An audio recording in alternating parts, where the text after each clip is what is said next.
बाबा भीमराव अंबेडकर जी के लिखे हुए संविधान से चल रहा है। आज हम उनको नमन करते हैं कि जिस तरह से समाज के अंतिम पंक्ति में बैठे हुए लोगों का संविधान में उन्होंने चिंता किया और आज भारत का संविधान पूरे दुनिया का सबसे मजबूत संविधान माना जाता है और इसका श्रेय बाबा भीमराव अंबेडकर जी को जाता है।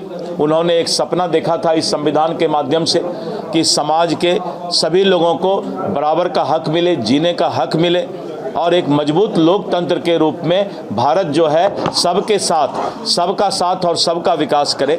आज प्रधानमंत्री श्री कि कुछ लोग जात पात पर बांटकर इस देश को कमजोर करना चाहते हैं, इस देश का नमक खाते हैं और जाके विदेश में भारत के संविधान और भारत के खिलाफ ही बोलते हैं, वैसे लोगों को जनता अब बेनकाब करेगी। सर, बीपीएससी के बाहर अभी लाठीचार्ज हुआ है, जो अभ्यर्थी हैं वो नॉर्मलाइजेशन का विरोध कर रहे थे। नेता प्रतिपक्ष ने भी कहा था कि सॉल्यूशन निकालिए नहीं तो आंदोलन होगा। देखिए, नेता प्रतिपक्ष का अब एक ही काम रह गया है कि कहीं पर आग लगे तो उसमें घी डालना। मैं अभी वही बता रहा था कि विपक्ष का काम सिर्फ लोगों को भड़काना नहीं है, विपक्ष का काम है कि सच्चाई के आईने में सरकार को सुझाव देना। तो नेता प्रतिपक्ष का तो यही काम ही है कि पता लगाना कि पूरे बिहार में कहीं कोई हंगामा तो नहीं हो रहा है, तो उसमें पनोरमा ग्रुप, जो सोचता है वो करता है। आपके अपने सपनों का आशियाना। नमस्कार, भारत लाइव देख रहे हैं आप। देखिए, महाराष्ट्र की राजनीति बिहार में भी कुछ न कुछ कहने का प्रयास कर रही है, कुछ समझा रही है, कुछ बता रही है और इसीलिए बिहार की राजनीति भी पल पल बदल रही है।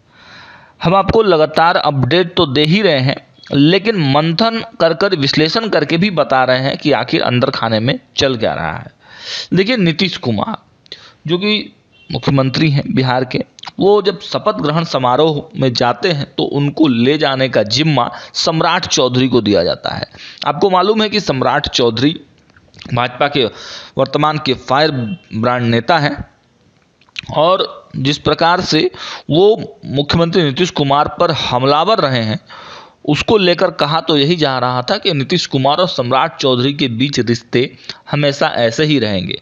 आपने देखा कि किस प्रकार सम्राट चौधरी ने नीतीश कुमार को कुर्सी पर से उतारने के लिए पगड़ी तक बांध रखी थी। हालांकि भाजपा के शीर्ष नेतृत्व के दखल के बाद वो पगड़ी उतारी गई और फिर नीतीश कुमार के साथ पैचअप कराया गया। सत्ता के लिए आदमी बहुत कुछ प्रयास करता है और वही किया गया। थक हार के सम्राट चौधरी अयोध्या जाते हैं और वहाँ पर पगड़ी खोलते हैं, नीतीश कुमार से पैचअप होती है, बातचीत होती है। लेकिन माना जा रहा था कि नीतीश कुमार और सम्राट चौधरी और जो दूसरे डिप्टी सीएम बनाए गए हैं विजय कुमार सिन्हा, उनके बीच में रिश्ते सुधरेंगे।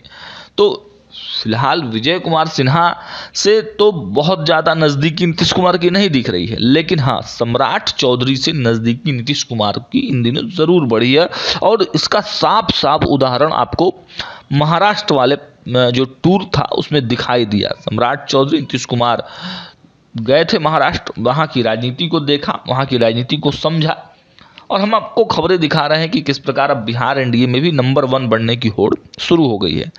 इस बीच एक खबर निकलकर सामने आती है कि जैसे ही सम्राट चौधरी नीतीश कुमार को लेकर महाराष्ट्र पहुंचते हैं और महाराष्ट्र की सियासी समीकरण को समझाने का प्रयास करते हैं, वैसे अंदर खाने में दिलीप जायसवाल जो भाजपा के प्रदेश अध्यक्ष हैं, वो अंदर ही अंदर बड़ा तैयारी में लग जाते हैं।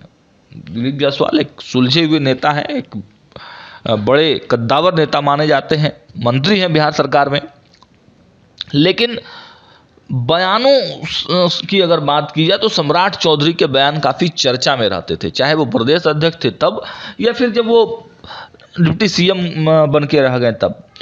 लेकिन अब एक ऐसी रणनीति पर काम की जा रही है कि जो भाजपा के प्रदेश अध्यक्ष हैं दिलीप जायसवाल, उनका भी बयान जो है वो हाईलाइटेड हो, देश लेवल पर वो बयान ट्रेंड करे, देश लेवल पर उन बयानों की चर्चा हो। इसके लिए एक प्लान बनाया गया है और उसी के तहत अब भाजपा के प्रदेश अध्यक्ष सीधे सीधे तेजस्वी यादव पर हमला करते हुए नजर आ रहे हैं। ऐसे ऐसे बातों को वो दोहरा रहे हैं जो मुद्दे सम्राट चौधरी उठाया करते थे, जिस अंदाज से सम्राट चौधरी बोला करते थे, उसी अंदाज में, उसी एंगल में, उसी स्पीड के साथ अब दिलीप जायसवाल को भी जिम्मेवारी दी गई है कि तेजस्वी यादव पर सीधा कटाक्ष करना है, प्रहार करना है। और इसी क्रम में आज दिलीप जायसवाल ने भाजपा प्रदेश कार्यालय में जब एक कार्यक्रम हो रहा था तो उसमें जब पत्रकारों ने सवाल पूछा तो तेजस्वी यादव के बारे में बहुत सारी बातें दिलीप जायसवाल ने कही हैं। उनके बयानों को सुनिए। भीमराव अंबेडकर जी का परिनिर्वाण दिवस और हम लोगों ने भारतीय जनता पार्टी के सभी सम्मानित नेताओं ने श्री तारकिशोर प्रसाद, पूर्व उप मुख्यमंत्री श्री लखनदर पासवान जी जो हमारे अनुसूचित जाति मोर्चा के अध्यक्ष हैं, श्री शिवेश राम जी जो प्रदेश के महामंत्री हैं, और अन्य भगरथी देवी जी, श्री राम सिंह जी, सभी लोगों ने आज हम लोग उनको हृदय से पुष्पांजलि अर्पित किया। बाबा भीमराव अंबेडकर जी का जो संविधान निर्माता है और आज जिस संविधान के मजबूत लोकतंत्र भारत का बाबा भीमराव अंबेडकर जी के लिखे हुए संविधान से चल रहा है, आज हम उनको नमन करते हैं कि जिस तरह से समाज के अंतिम पंक्ति में बैठे हुए लोगों का संविधान में उन्होंने चिंता किया और आज भारत का संविधान पूरे दुनिया का सबसे मजबूत संविधान माना जाता है और इसका श्रेय बाबा भीमराव अंबेडकर जी को जाता है।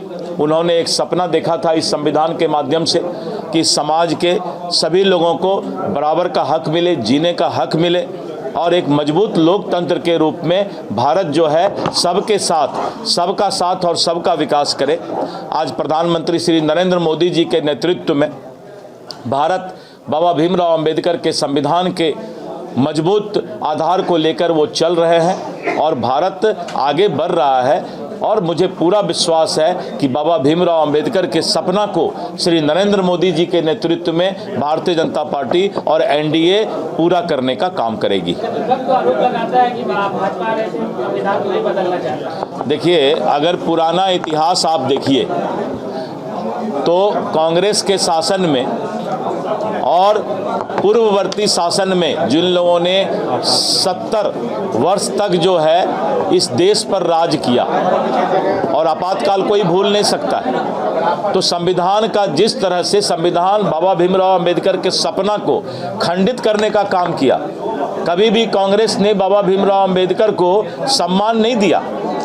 और आपको याद होगा कि अगर उनको भारत रत्न भी मिला तो जिस तरह से चंद्रशेखर जी के प्रधानमंत्रित्व काल में, अटल जी के नेतृत्व में और एनडीए के नेतृत्व में उनको भारत रत्न देने का काम किया और उनको हर वक्त जो है बाबा भीमराव अंबेडकर को नीचा दिखाने का काम कांग्रेस और यही विपक्षी लोगों ने किया और वोट बैंक के लिए, सिर्फ राजनीति के लिए उनको बाबा भीमराव अंबेडकर जी याद आते हैं। आज नरेंद्र मोदी जी के नेतृत्व में सबका साथ, सबका विकास और सबको आगे ले चलने का काम है, तो विपक्ष का काम है यही काम करना, और कोई काम तो है नहीं उनको। इसी के आधार पर अपना वोट बैंक बनाने का काम करते हैं, लेकिन जनता समझ चुकी है और आज जिस तरह से पूरे देश की जनता इस बात को समझ रही है कि कुछ लोग जात पात पर बांटकर इस देश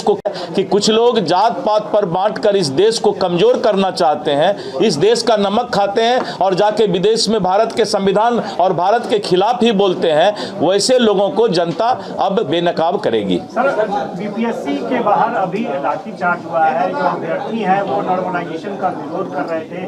नेता प्रतिपक्ष ने भी कहा था कि सॉल्यूशन निकालिए नहीं तो आंदोलन होगा। देखिए, नेता प्रतिपक्ष का अब एक ही काम रह गया है कि कहीं पर आग लगे तो उसमें घी डालना।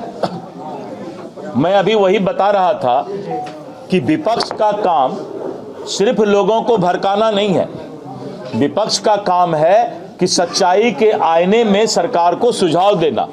तो नेता प्रतिपक्ष का तो यही काम ही है कि पता लगाना कि पूरे बिहार में कहीं कोई हंगामा तो नहीं हो रहा है, तो उसमें जाकर के वो घी रखे हुए हैं पूरा डालने का काम करना। जनता पहचान रही है और इसीलिए उनका जो है नेता का पद भी और प्रतिपक्ष का पद भी। आपने देखा ना बेलागंज में जब वो गए प्रचार करने तो उनको लगा कि अब तो एमवाई फैक्टर में भी नेता प्रतिपक्ष का जादू नहीं चल रहा है, तो पूज्य पिताजी को बेलागंज में बुलाए, लेकिन अब वो भी नहीं चला।